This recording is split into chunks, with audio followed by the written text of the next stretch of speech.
Dear Council members, my name is Andrew Lawrence, and I am president of the Ethiopian American Cultural Center, a 501c3 corporation in the District of Columbia. EACC supports the Ethiopian community by providing historically relevant research and arranging cultural programs, including scholarly lectures, music, dance, art, and other cultural materials when requested.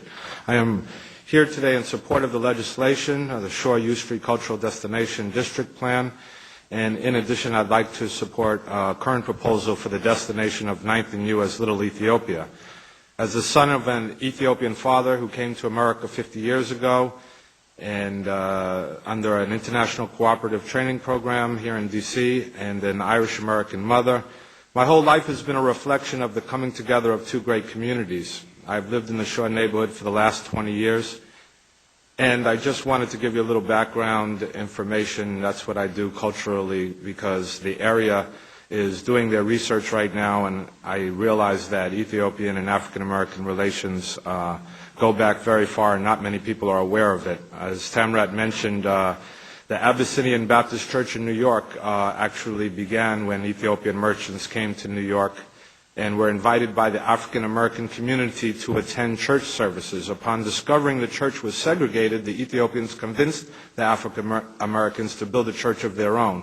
That is that famous Abyssinian Baptist Church in Harlem that everyone is familiar with. And there are a number of Abyssinian Baptist churches throughout this country. In 1904, Henry Ellis, an African American Wall Street broker, delivered the first treaty of friendship and commerce between Ethiopia and the United States. It was the famous African-American pilot Colonel John C. Robinson, the Brown Condor, and Herbert Julian, the Black Eagle, who helped fight for Ethiopia against Italian colonial occupation and start the very successful Ethiopian Airlines that now serves 3 flights a week from Washington, D.C.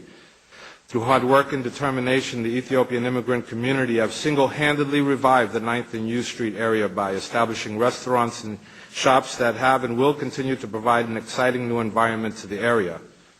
Not only have they purchased and renovated the real estate in the area, but they have already proven to be a neighborhood and tourist attraction.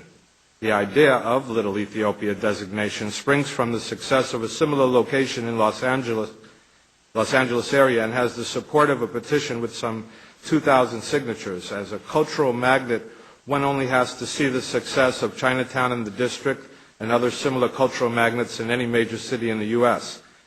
Just yesterday, there was a fantastic article in the Washington Post referring to the 9th and U Street area as Little Ethiopia already. Furthermore, there is a great history of Ethiopian-American relations in the Shore neighborhood itself. The founder of African Studies Department at Howard University, Professor William Leo Hansberry, created the renowned Ethiopian Research Council with Dr. Malaku Bayen, the first Ethiopian medical school graduate of Howard University. Howard University would go on to graduate more Ethiopian students than any other educational institution in the United States. The first African-American Rhodes Scholar and Howard professor, Dr. Elaine Locke, encouraged his students to recognize and incorporate their African heritage into their work. The great African-American poet and D.C. resident Paul Laurence Dunbar, in Ode to Ethiopia, encourages African-Americans to look to Ethiopia for pride. D.C. native and jazz musician extraordinaire Duke Ellington traveled and performed in Ethiopia, receiving Ethiopia's highest prize from His Imperial Majesty Emperor Haile Selassie I. The Washington, D.C. area has the largest number of Ethiopians than any other area in the world outside of Ethiopia, and work in all professions in the district while providing many basic services, especially in the hospitality, taxi, restaurant, and retail industries. These hardworking and faithful immigrants are establishing a strong economic, cultural, and political base in this city that can only inspire the best in those who interact with them.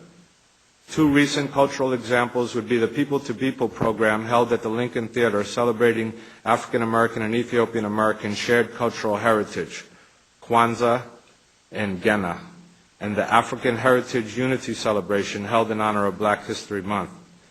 The current economic revitalization taking place in the district already recognizes the contributions of the Ethiopian community in the 9th and U Street area and has encouraged them to participate in the D.C. Chamber of Commerce and other neighborhood associations, such as the 14th and U Main Street Coalition.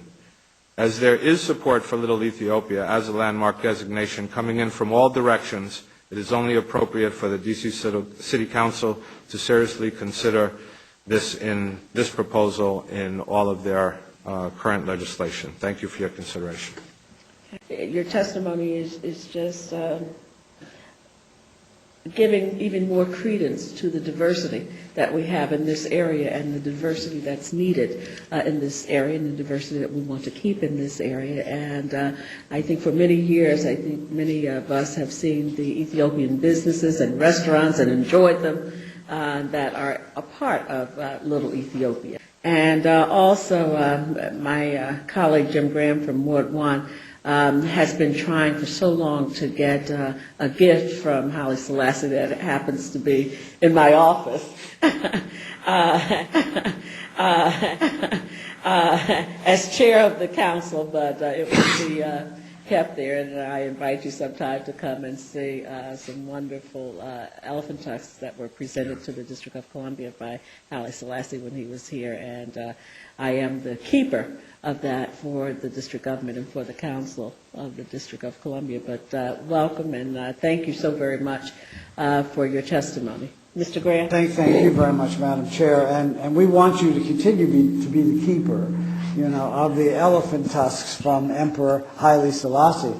I just know that we're working together to see if we can't get an appropriate display case for the tusks so that people can enjoy them. I think what we have here, presented most eloquently by both of our witnesses, whose friendship I really value, is an expression of interest in greater visibility, greater engagement by a community that is already very visible and already very engaged. And of course, at the top of that list are the restaurants, there's no doubt about that. But there's so many other ways in which Ethiopians contribute to the well-being of our neighborhoods in Ward 1 and throughout the city. And indeed, the whole African experience is something that, I know we could do a much better job, of recognizing and involving. I appreciate your testimony. I think it's a very appropriate testimony that you raised the issue that you have raised. I think, as you know, we have some community development to occur here. We've got to work with some of the community organizations. We've got to present the idea to them and give them the reasons for the idea and what it represents.